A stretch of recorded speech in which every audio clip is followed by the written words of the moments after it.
4월 4일 월요일입니다. 오늘은 성령론 세 번째 시간으로 성령의 일반적인 사역에 대해서 말씀을 드리도록 하겠습니다. 성령께서 믿지 않은 사람에게도 공히, 이 세상의 모든 사람에게 공히 그 은총을 베풀어 주는 사역을 성령의 일반적인 사역이라 이렇게 말합니다.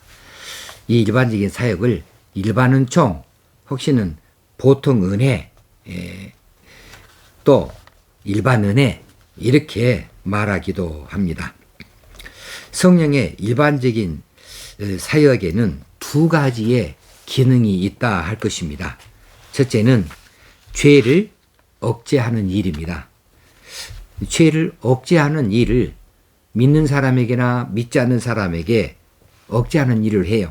그래서 실제로 어떤 의미로든지 믿지 않는 사람들도 죄에 대하여서 경계하는 일은 합니다. 죄를 억제하는 일도 하긴 하죠. 그러나 믿는 사람들처럼 확신을 가지고 죄를 두려워하거나 죄를 혐오하는 일은 하지 아니하죠. 그래서 겁없이 죄를 짓는 일도 서슴지 않은 경우도 있기는 합니다만은, 그러나 일반적으로 믿지 않는 사람들, 양심의 법에 따라서, 도덕률에 따라서 죄를 억제하는 일을 합니다. 이 일을 누가 하느냐 하면 성령께서 하셔요. 믿지 않는 사람에게도 똑같이 하셔요. 모든 사람에게 똑같이 이렇게 하시니까 이것을 성령의 일반 은혜다라고 할 수 있겠습니다. 그러나 죄의 뿌리는 제거하지 못합니다. 죄의 뿌리는 에덴 동산에서 이미 아담이 죄를 지은 이후로 그 뿌리가 깊숙이 박혀 있어서 이것까지 뽑아내는 일은 불가능한 일이죠. 반드시 죽으리라 하나님이 선고하셨으니까 죄의 뿌리는 제거하지 못하나, 그러나 죄는 억제하기는 한다. 두 번째, 성령 일반적인 사역의 기능이 있는데 이것은 시민 생활의 기반을 조성하는 거예요. 모든 사람들이 함께 이렇게 공동체를 형성하고 서로 돕고 서로 질서를 지켜서 시민 생활이 가능하게 할 수 있도록 그렇게 성령께서 은혜를 베푸신다, 은총을 입히신다고 하는 거죠. 그 일 때문에 공산국가에도, 혹시는 사회주의 국가에도 기독교가 들어가지 아니하는 이런 국가나 사회에도 법이 있는 것이고 질서가 있는 것이고 문화도 꼽히는 것이고 시민생활이 가능한 것이지요.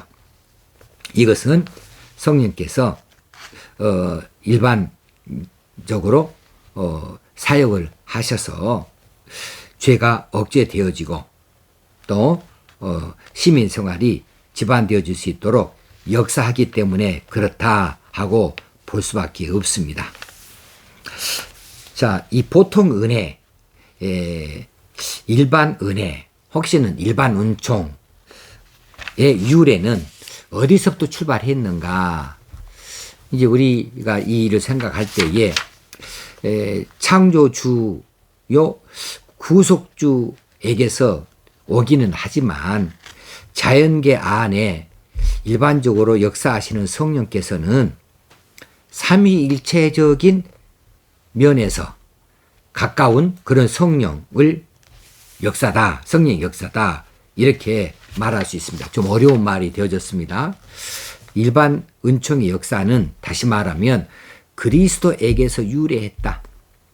그리스도의 구속의 준비를 위해서 일반 은총이 있는 거다. 성령께서 베푸시는 일반 은총은 왜 있느냐?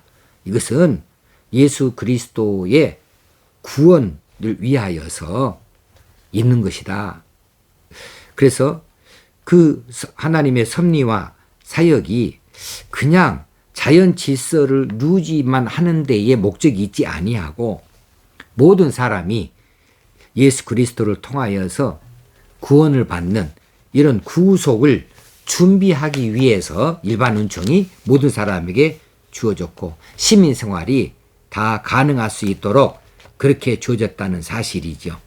그래서 구원은 특별 은총을 받은 사람들에게 주어지기는 합니다만은 일반 은총도 사실은 이런 특별 은총처럼 예수 그리스도에게서 유래했다. 그리고 예수 그리스도의 베풀어 주시는 구속의 은혜를 받도록 준비하기 위해서 주어졌다. 이렇게 말할 수 있겠습니다.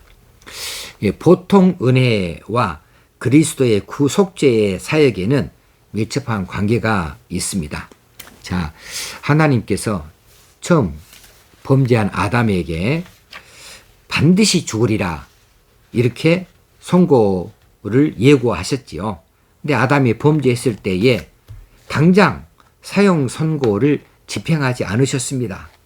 그 형벌을 유예해 주셨습니다.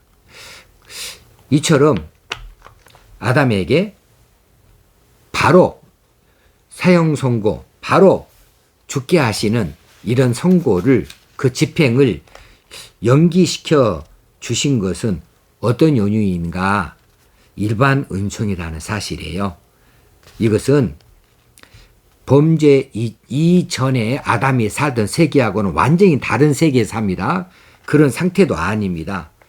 비교할 수 없이 타락하고 부패하고 불편하고 고단한 이런 상태의 삶을 살기는 하지만 그래도 아담으로 하여금 생을 유지하게 해 주신 것은 이 일반 은총 까닭에 그런다는 거지요. 그런 의미에서 이 은혜가 일반 은총이 보통 은총이 아닙니다. 이것은 죄의 책임을 처음부터 제가 하지는 못했지만은 그럴지라도 이 은혜도 보통 큰 은혜가 아닐 수가 없는 거지요. 자, 이 일반 은혜의 진리는 초대교회 때나 혹시는 중세 때에는 이 일에 대하여서 주목하지 못했어요. 그런데 종교개혁기에 칼빈에게서 이 일반 은총이 시작이 되어져서 아브라함 카이퍼의 시대에서 완성이 되어지는 사상입니다. 그러니까 이 사상은 이제 상당한 기독교 발전이 되어진 다음에 완성되어진 사상이라 할 수 있겠어요. 만약에 말입니다. 아담이 타락한 다음에 하나님께서 아담에게 주셨던 모든 은혜가 다 취소되어지고 없어졌다고 한다면 아담이나 아담의 후예들이 어떻게 살아남을 수가 있겠으며 살아있다 하더라도 그 사회가 얼마나 무법천지가 되겠어요? 암흑이지요. 무정부 상태이지요. 그래서 아담과 하와에게 주어진 일반 은총의 지혜, 지식들이 다 사라지면 바보 천치와 같이 살 거예요. 도덕성도 다 무너지고 없을 거예요. 이런 상태로 동물과 다름없는 상태로 살아갈 수밖에 없게 된다면 인류의 존립이 불가능하게 되었겠지요. 그러나 하나님께서는 전쟁 상태에서 전쟁이 끝난 다음에 그 사회가 어떻게 회복이 되어지는가를 우리에게 보여주시면서 그런 방식으로 아담의 타락, 아담의 범죄 이후에 하나님께서 얼마나 일반적인 은혜, 보통 은혜를 베풀어 주셨는가를 우리가 찾아볼 수 있겠습니다. 아무리 처참한 전쟁이라 할지라도 그 전쟁 중에는 온갖 악이 발생하죠. 온갖 갈등이 다 생기는 거죠. 많은 사람이 죽고 다치고 또 불구가 되어지고 많은 재산이 다 없어지고 건물이 파괴되어지고 문화가 다 훼손되어지고 이 죄악들이 횡행하게 되어지지만은 전쟁이 끝나고 나면은 그 상처도 점점점 아물게 되어지고 질서도 점점점 회복이 되어지고 또 건물도 재건이 되어지고 정상적인 시민 생활로 돌아갈 수 있게 하는 역사가 있지요. 또 그 와중에도 영웅들이 나오고 천재 예술가들, 훌륭한 예술가들도 많이 나오게 되어지면서 인류 문화가 이제 회복이 되어지고 또 발전이 되어지고 시민선이 또 이루어지게 되어져서 이제 서로 돕고 우애하고 사랑하는 정상적인 시민 생활로 돌아가는 법입니다. 이렇게 해서 인류가 존속이 되어지고 보존이 되어지는 것인데 이렇게 하는 것은 성령의 일반적인 역사라고 하는 거예요. 일반적인 은혜라고 하는 거죠. 보통 은혜다. 그래서 악과 죄를 억제하시고 처음 주셨던 은혜를 회복하시려는 하나님의 일반 은혜의 섭리 때문에 그렇습니다. 그래서 아담 이후로 인류 사회가 크게 하나님께로부터 이런 일반 은혜를 입게 되어져서 그 사회가 유지되어지고 또 그 일반 은혜의 뒤끝에 사회가 정상적으로 시민들이 생을 유지할 수 있고 시민생활을 그렇게 기반을 유지하여 돌아갈 수 있게 하는 것은 마치 전쟁이 끝난 다음에 회복이 되어지는 것처럼 하나님께서 다루시고 또 하나님께서 간섭하신 일반 은혜의 섭리 때문에 그렇다고 하는 겁니다. 그렇다면 과연 왜 그렇게 했을까? 왜 그렇게 하나님께서 아담에게 그런 기회를 주시고 전쟁 뒤끝에 회복의 역사를 주시는가 하면 이것은 결론적으로 궁극적으로는 구원 때문에 그렇습니다. 구속을 위해서 그렇게 하셨다는 거예요. 일반 윤총의 역사는 그리스도에게서 유래했다고 그랬습니다.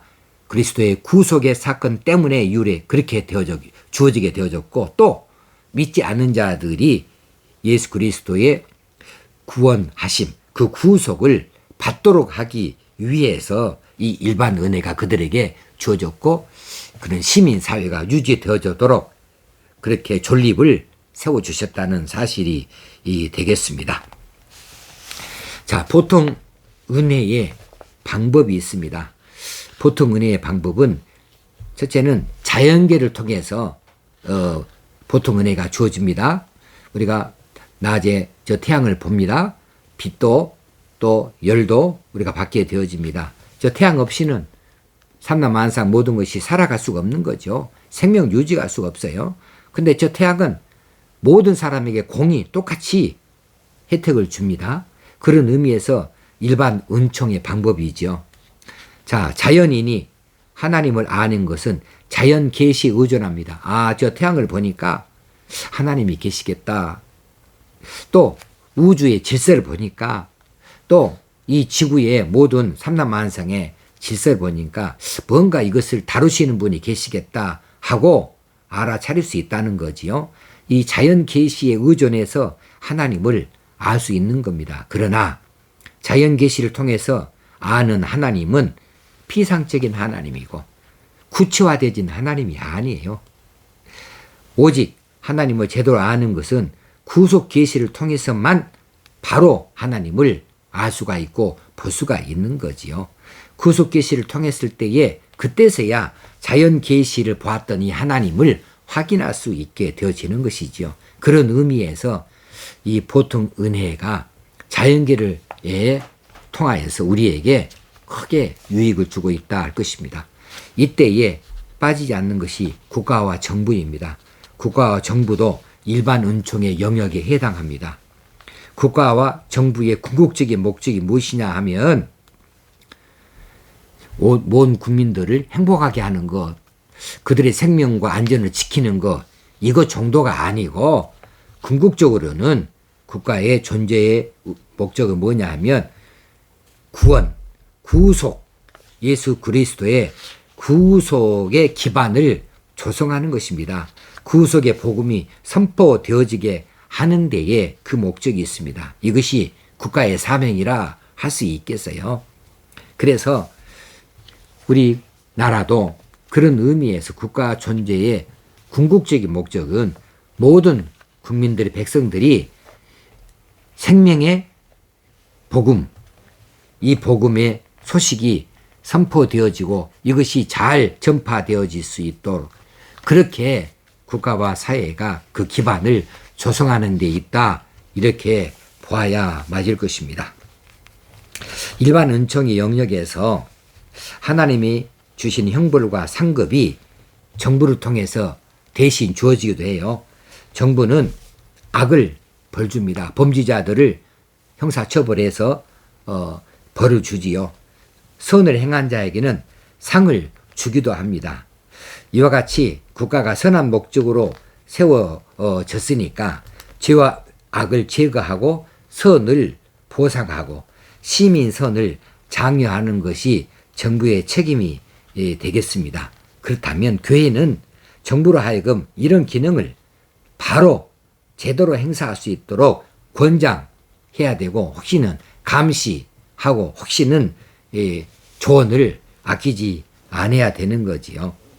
왜냐하면 만약에 국가나 이 정부가 그 엄청난 권한과 그 권세를 가지고 악을 행하게 된다면 이건 보통 일이 아니에요. 엄청난 악이 발생하게 되어지고 많은 사람들이 고통 가운데 빠지게 되어지는데, 정말로 이제는 예수 그리스도를 전파할 수 있는 기반이 무너질 수도 있는 것이지요.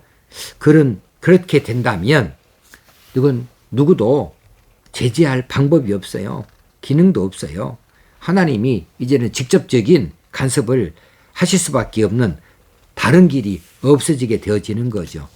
그래서 히틀러 시대를, 무소리니 시대를 말하지 않다 할지라도 우리가 그런 상태로 국가 정부의 권력이 행사되어지면 아니 되니까 교회는 국가 권력에 대해서 잘 살필 수 있도록 해야 되고, 혹시는 조언도 아끼지 않아야 되고, 또 그렇게 잘 그 기능을 행사할 수 있도록 권장하는 일을 교회가 맡아 해야 될 터인데, 지금 이 나라에서 교회가 과연 그런 노릇을 하고 있을 수 있을까, 하려고 하는 것인가에 대해서는 많은 말들이 오고 갈 것입니다. 그러나 우리는 기도할 수 있습니다.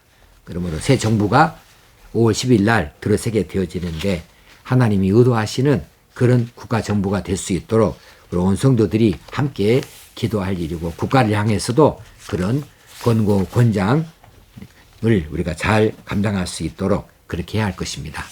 오늘도 행복한 하루가 되어질 수 있기를 바랍니다. 감사합니다.